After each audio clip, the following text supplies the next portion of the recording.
আমাদের অ্যানিভার্সারি ব্লগে তো তোমরা দেখেইছিলে যে হাজব্যান্ড আমাকে অ্যানিভার্সারি উপলক্ষে গিফট দিয়েছে, কিন্তু কি গিফট দিয়েছে সেটা তোমাদের সঙ্গে শেয়ার করা হয়নি। চলো আজকে সেটা শেয়ার করি।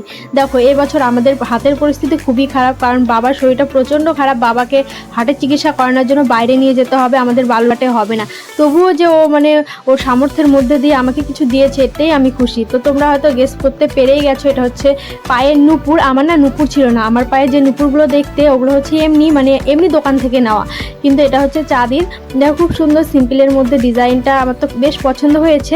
অনেকেই ভাবতে পারে চাঁদির জিনিস দিয়েছে তাতে আবার এত আদিক্ষেতা। দেখো, আমার শ্বশুরমশাইয়ের শরীরটা প্রচণ্ড খারাপ, বাইরে চিকিৎসা করাতে নিয়ে যেতে হবে। ওখানে গিয়ে কত না কত খরচ হবে, যেটা আমরা একদমই ধারণা করতে পারছি না। তো এই অবস্থায় তো সোনার কিছু নেওয়া সম্ভব না, বাড়িরও কারো মন মেজাজ ভালো নেই। তাছাড়া আমার হাজব্যান্ড আমাকে প্রত্যেক বছর সোনার কিছু না কিছু দিয়েছে। তোমরা যদি সেই জিনিসগুলি দেখতে চাও অবশ্যই কমেন্টে জানিও, আমি অবশ্যই তোমাদের সঙ্গে শেয়ার করব। এবারও ওর কাছে একটা জিনিস চেয়েছি, কিন্তু দিতে পারিনি। তবে আমাকে প্রমিস করেছে 3-4 মাসের মধ্যে দেবে, আরও যা বলে সেটা করে দেখ।